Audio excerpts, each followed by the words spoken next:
What's up, everyone? How's it going? Angel from Double MMA here, and it's finally fight week, guys. UFC 311. Oh man, they announced this card really late, like last month. But dude, this last month felt like it was going on forever. But like I said, we're finally here. So in this video, we're gonna break down some of the fights on the card, not all of them, cause I'm gonna keep it a buck. I don't really care about some of them, but there's a lot of good fights that I do care about. So let's talk about those. If you guys are new around here, be sure to subscribe. We hit like I think 330 like last weekend. Incredible. I've been getting a lot of positive things on my videos lately, and I greatly appreciate it.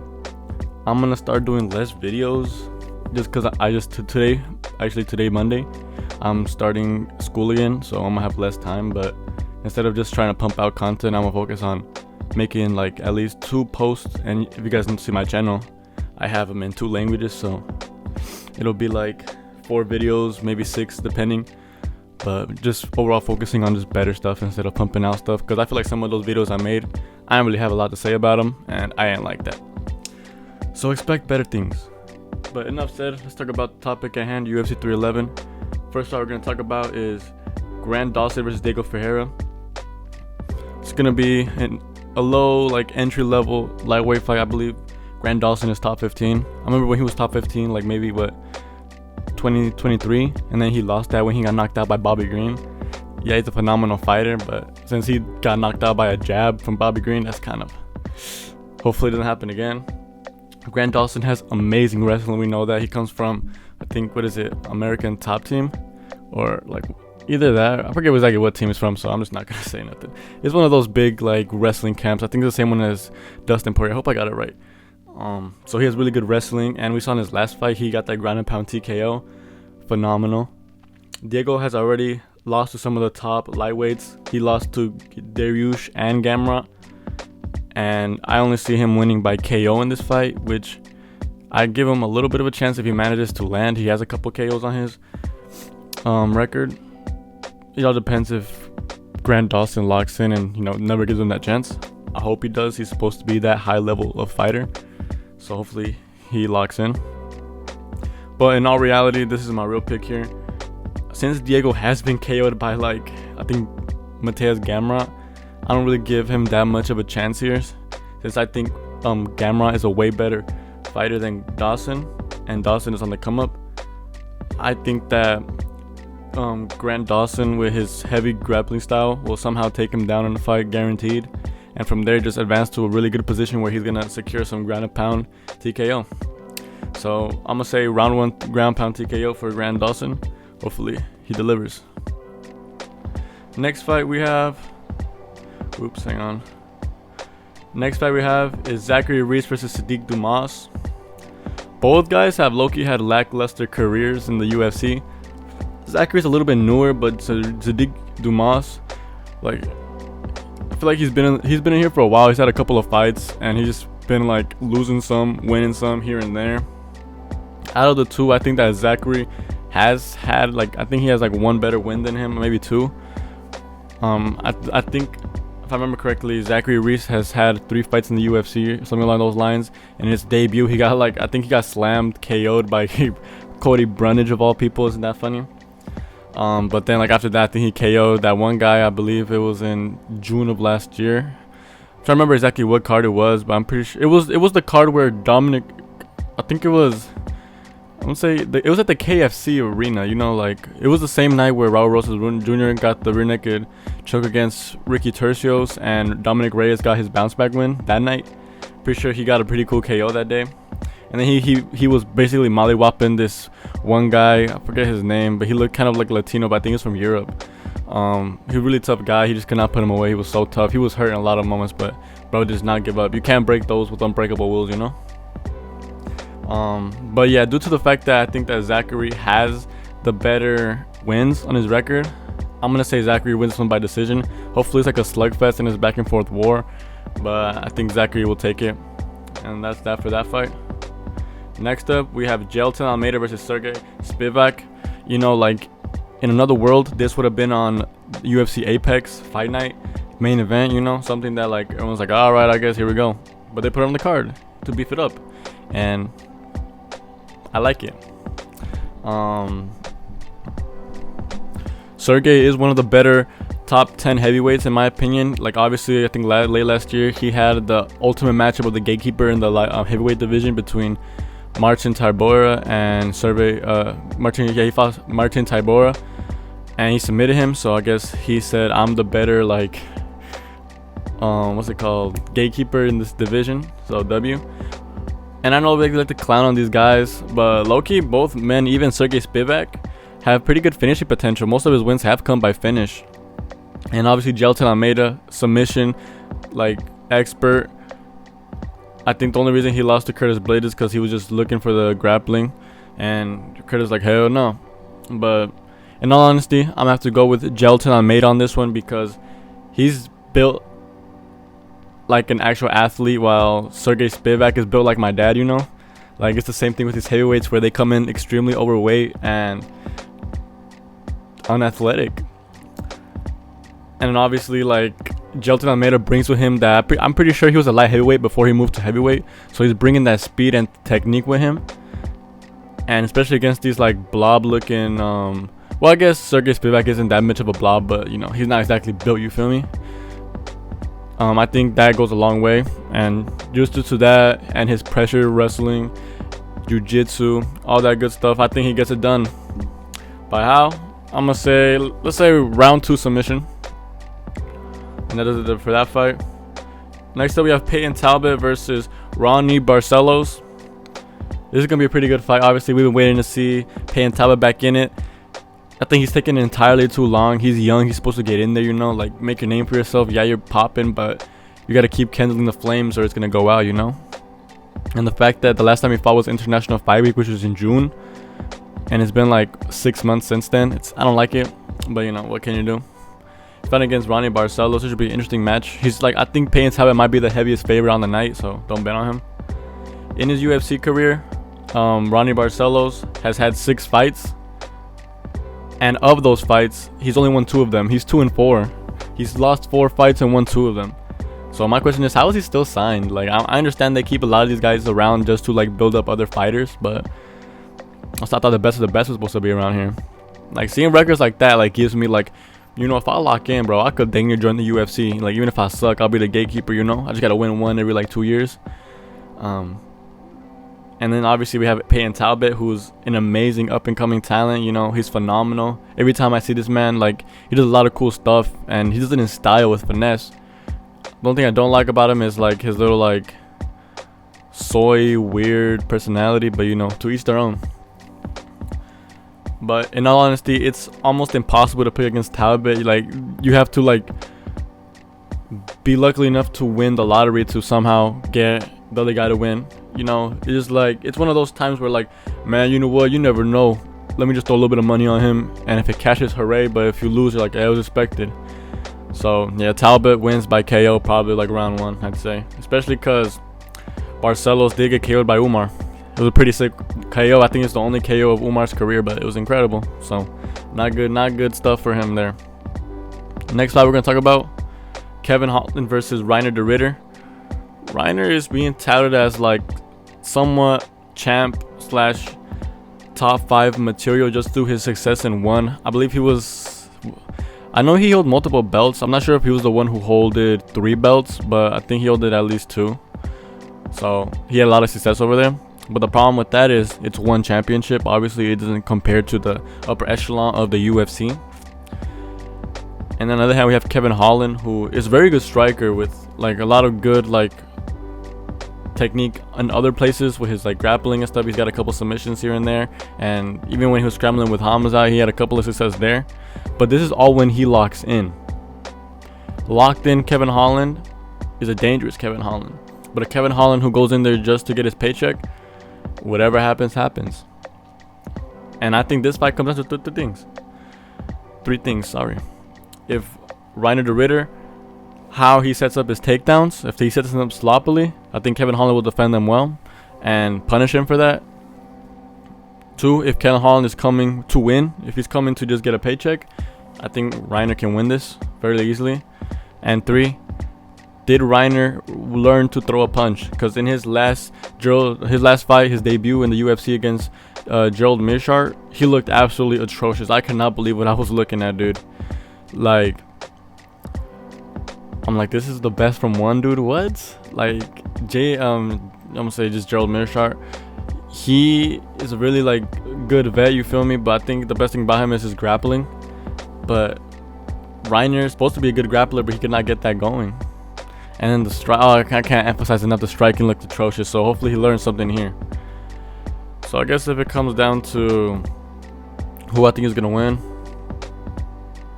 I'm gonna say Kevin Holland gets it done. I think if he just like literally stays at range and just picks apart Reiner from the distance, hurting him every time he enters, I think he'll eventually land something that hurts him and he puts him away. I'll say round 2 TKO. Next up we're going to talk about is Beneil Dariush versus Renato Moicano. This is actually a very good fight. But more interesting than people give it credit, you know. I feel like there's a lot of good fights that people are talking about, and this one is not one. People forget how good Beneil Dariush is, dude. He was supposed to fraud check Islam, you guys don't remember. He was supposed to be like, this is going to be the guy who beats Islam because he's supposed to be really good. But you know, 2-fight KO streak and took a year off. So we'll see how he's holding in there. Both of these fighters are actually really like young men. Oh, not young, older guys in their careers. They're both 35. So like they don't have that much left, you know. These, like, you know, the 35 over 35 rule, you feel me? So at least they're both around the same age. So it might not affect either of them. But when it comes down to my pick between this one, I think that this one's probably one of the best underdog picks you can get on this card, because I'm going with Beneil Dariush by decision. I think the time away has healed his chin a bit, you know, because he did get like KO'd by Charles and then went in there and got KO'd badly by Arman in 2023. But it's been a while away, so hopefully he's healed by then. And I think he's going to go in there to give everything he can to win, because he already said that if he loses, it's not going to be no more fights for him. He's calling it quits. And like I said, both guys are older. Like, it's not like Beneil Dariush is going in there against a young killer. He's going against Renato Moicano, who's a man of his age. And when you look at Renato Moicano, his best thing is his grappling. And yeah, he is pretty good everywhere. But so is Beneil. Beneil has gotten like some of the best KOs of all time. Like the meme with Joe Rogan and Jen Anik going like in the commentator booth, that was because of Beneil Dariush KO. Like he has got hands. Either way, I think it's gonna be a very good fight. But I'm gonna go with Beneil here. Hopefully, you know, I get this fun and people don't make fun of me, but gotta stand on business. Now we get to the featured fight of the night. Jamal Hill versus Yuri Prochazka. Enough time has passed since their last fight for both of them, so I expect them both to be 100%. It's been 6 months for Yuri and close to a year for Jamal Hill, so even less of a reason for him. He's had more time to recover. I think the biggest thing for Yuri going into this fight is if he's added better technique into his arsenal. He's a nice unorthodox fighter where, you know, unexpected stuff can't get predicted, so I think that's what led to a lot of his chaotic success. I feel like Alex has laid down the perfect game plan to stop him. Leg kicks and fast, powerful shots that he's just not ready for when he has his hands down. But ultimately, how I see the fight going, I think Jamal will beat Yuri in this matchup. I think that Jamal is an overall better fighter. He's beaten a lot of good names, you know, like Johnny Walker KO'd him stiff, Thiago Santos stiff. And people forget that Yuri and Jamal Hill both fought Glover Teixeira in the same calendar year, just in separate times. I think it was like maybe like 6 months apart or something along those lines. One was in the beginning, one was in the end. And we saw how those fights went. I don't believe that Glover Teixeira could have aged so much within 1 year, where his absolute war of a fight against, what was his name? Against Yuri Prochazka would wither his like ability so much that when he fought Jamal Hill like a couple months later, well, I'm gonna say like 6 months later, because it wasn't like immediately, you know, like 6 months later, he just lose that ability. Yuri was on track to lose that fight, and Jamal like dominated that fight. I think that's a very big benchmark people are forgetting about. So I just think he's the overall better fighter, better on the feet, way more powerful. Like, I think there was a very big chance that Jamal Hill KO'd Alex Pereira in his fight if it would have kept going, but obviously the better man won that night. And I think he's going to KO Yuri. unfortunately. Like, I would hate to see it because that would be 2 KOs in a row for bro, and I can't stand to see bro like with his broken ponytail again. But if he wins, hopefully it sets up the Alex a rematch, which I think we all would love to see. You know, this trash talk, the build up will be insane, and the fight will be insane as well. So I'd love to see it. But yeah, I got Jamal winning this one. I think he's just a better fighter overall. Next fight, we have the co-main, Umar versus Merab. This is the grudge match of the night, and it's gonna be awesome. This is like one of the most anticipated ones for me. I am almost surprised that Merab took this matchup. He was talking about he wanted to fight in March, wanted to do this and that, and then out of nowhere, like, he's like, all right, I'm in. I want to bet that Dana White must have offered him an insane amount of money to do it, because he accepted like out of nowhere. It was like no talk, no like rumors, nothing like that. It just boom. I think they just really wanted Umar and Islam on the same night for they could have more Habib, you know, the promotion. Views are views. But both these guys are insanely good MMA fighters with dominant wrestling. But like, I think what we've seen in the past is that when two wrestlers meet, they cancel each other out and make it a kickboxing match. Like, i.e. Kamaru Usman versus Colby Covington. You know, that style of matchup. And I think that's something we will see here. And due to that, I think that Umar will ultimately win in like the later rounds, maybe like round 3 onward, say round 4. Because I think Umar has pretty good kicks. We've seen like a lot of these people developing good kicks out of the Dagestan camp.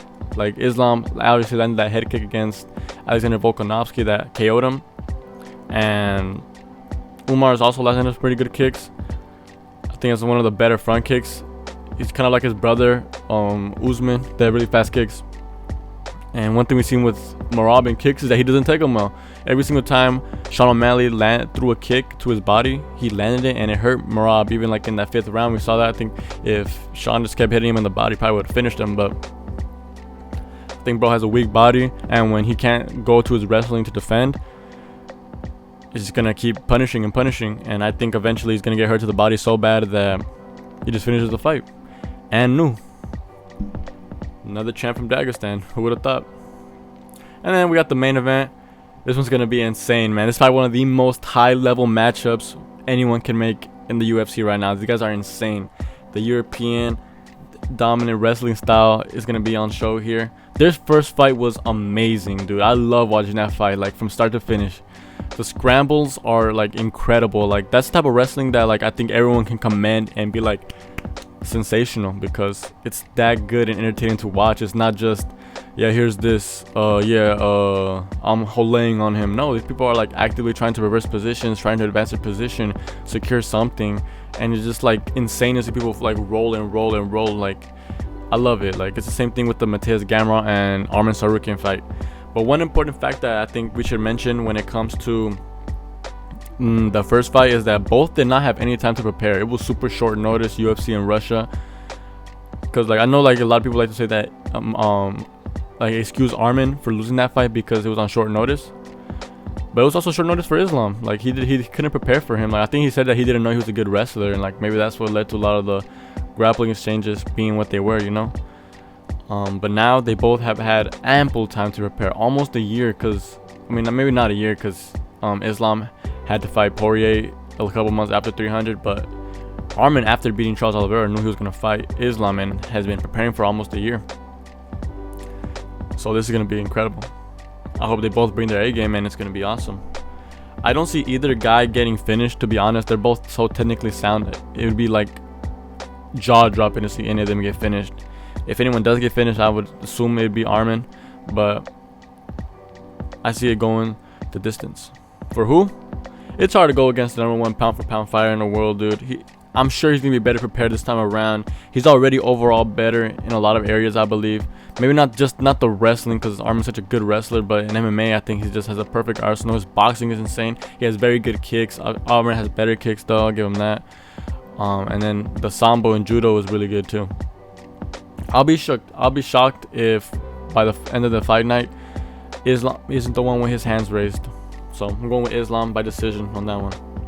So now let's talk about some of my bets. These are Canelo. What can we ride with? Canelo. I don't know. So this is my pick for my underdog. I think Beneil Dariush is the underdog to bet on in this fight night. He's good, you guys.